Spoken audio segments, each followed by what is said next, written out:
Muraho neza, nishimiye kongera kubana namwe kuri iyi channel.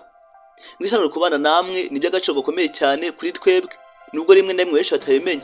Ushobora kurimo kwibaza ngo si uyu munsi tujye kuganira ku biki? Yego rwose byiza ko ubyibajije.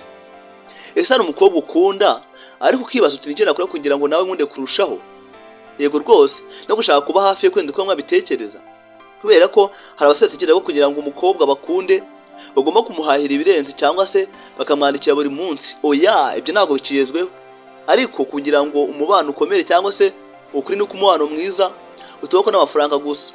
Niyo mpamvu rero umunsi tujye kurebera hamwe ibintu 8 ushobora gukorera umukobwa bigatuma arushaho kukwitaho no kugushimisha cyangwa se no kwishimira no gushaka ko mugobana kubakana umubano mwiza kandi akwifuza kuba hafi yawe iteka ryose. Ariko mbere y'ibi byose wibuke yuko inama ushobora guhatira undi kumukunda, ahubwo izi nama zigamije kubaka umubano mwiza, so gukoresha amayeri kugira ngo ugenzure amarangamutima y'undi muntu. Oya, niyo mpamvu rero cyangwa kukintu video kugera ku musozo karushaho gusobanukirwa ndetse kumenya byimbitse. Byanagize utasobanukirwa kwandika muri comment kugira ngo turabone dore tugusobanurira ubutaha. Rero niba munyemereye mweke tanye ikintu cya mbere mu byo tugiye kubagezaho. Nayo ikintu cya mbere ijya umuha agaciro. Nimwereka yuko afite agaciro kwenda ukanisha bitekereza. Umushimire ibyiza ko nayo ikindi umubwire ibintu byiza umubonaho kandi ikindi kumubabaza nkuko abenshi babikora. Ariko nawe wirinde kumushimagiza ku bintu byose cyangwa se uko yibone, kubera ko umunsi amushimagije yakora ibintu biringaniye n'umushimagize bizaba ibindi kwenda ukanisha bitekereza. Ni ukuvuga ngo rero ishimwe nyaryo rivuga ikintu uko kiri cyangwa se uko rikibona. Naho kabiri jya umutega amatwi. Ni ukuvuga ngo yakubwiye ikintu ntukiteruka muri telefone cyangwa ngo ikindi kiganiro nkuko abenshi babikora iyo bakozwe n'isoni cyangwa se bafashwe n'ikimwaro. Ahubwo mureka avuge, umubaze ibibazo, mwereke ko ibyo avuga bifite agaciro kwenda ukanisha bitekereza. Niyo mpamvu rero iyo umuntu yumvisha ari neza ko yumvishwe cyangwa se yatejejwe amatwi arushaho kwishima ndetse no kuba hafi yo kwenda ukanisha bitekereza. Gusa muri iki gihe byo bisa nkaho bidashoboka kubera ko abantu benshi bihutira kuvuga ariko bagatinda kumva. Ariko biba byiza wakumva vuba ahubwo ugatinda kuvuga, kubera ko niwo muti w'igisubizo. Niba ushaka gutera imbere funga umunwa ariko ukurugutire wumve. Gusa ibi ngibyo abenshi cyangwa byatunaniye. Naho gatatu umushyigikire mu ntego ze. Ni ukuvuga ngo niba akubwiye yuko afite inzozi, akazi, amashuri cyangwa se umushinga runaka, ntukamubwire ngo buri gihe ibyo ntibizashoboka. Oya pe, ahubwo niba ushobora kumufasha mufashe rwose mutere imbere.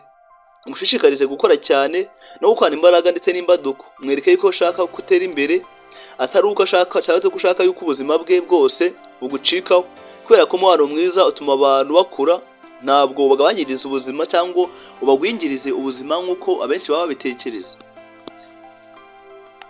Naho kane ijya umwubaha.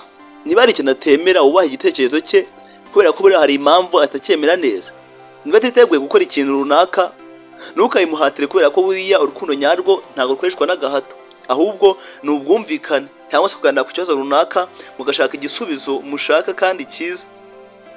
Niba kwa igisubizo utishimiye ntukamutuke. Oya, ahubwo muganire neza mushaka igisubizo cyiza kandi kirambye, kubera ko umukobwa ashobora kurushaho kw'icyizera umugabo yamuha umutekano ndetse akanamwubaha ndetse cyangwa se bagakoresha n'ubwubahane, kubera ko urukundo rwiza ntabwo ari agahato cyangwa se gutukana, ahubwo urukundo rudafite respect ntiruramba uko byagenda kose. Tuba tubizi ariko tukabyirengagiza. Si ukuvuga ko buri kintu cyose umuntu yica batakizi, kwica ibintu tubizi. Yego rwose, ariko bamwe na bamwe ntibaba babizi, ariko abenshi muri twe tuba tubizi tukabyirengagiza tukica ibintu tubizi. Naho gatanu jya ugira ubwenge mu kuganira. Ntukamwandikire gusa ngo uri hehe, uri gukora iki, buri munsi ngo uri kwimwandikira. Ahubwo muganize ku nzozi ze, ku buzima, ku byo mwifuza kugeraho, ku bintu bibashimisha ndetse no ku byo muteganya kuba mwageraho, kubera ko ikiganiro cyiza gituma abantu bombi barushaho kumenyanya mu buryo bwiza kandi butabangamira buri wese.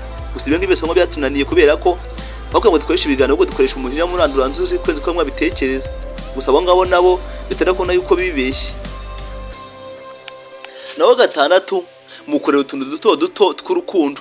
Ntabwo buri gihe bisaba amafaranga menshi, ahubwo ushobora kumuganiza ku kintu cyiza cyangwa se ku kintu kimushimisha, ukamwandikira ubutumwa bimwifuriza umunsi mwiza, kumwibutsa ikintu yari yaribagiwe, kumufasha igihe afite ibibazo ibintu bito bishobora kugira akamaro cyangwa se agaciro kurusha impano zihenze. Yego rwose, kubera ko urukundo rugaragara mu bintu bito bito bya buri munsi dukora.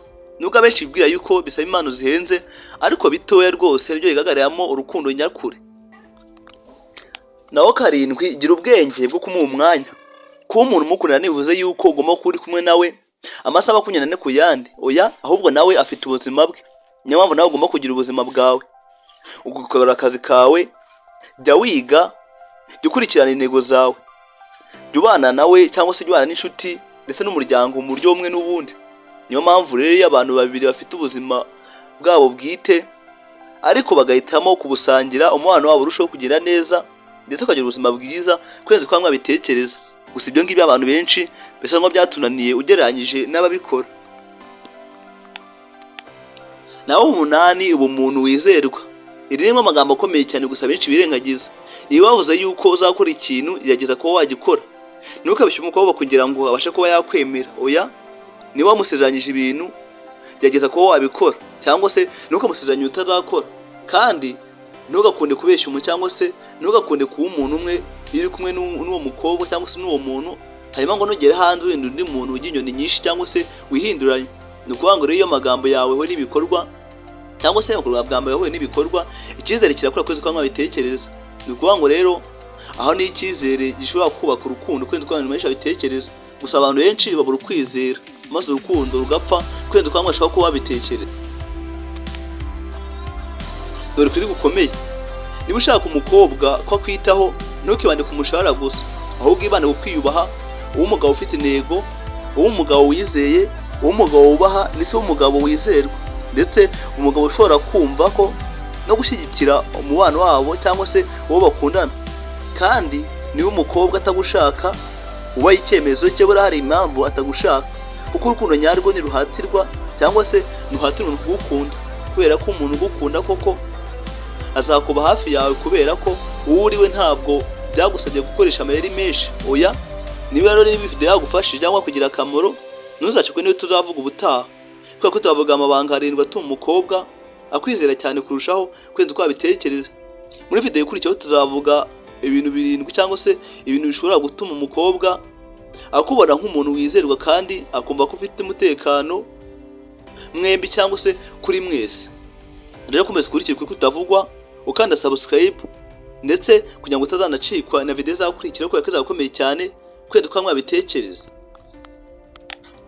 Niba iyi video kugira akamaro, kanda like, wandike muri comment ikikuri ku mutima, uyisangize inshuti zawe kugira ngo nazo zibyungukiremo.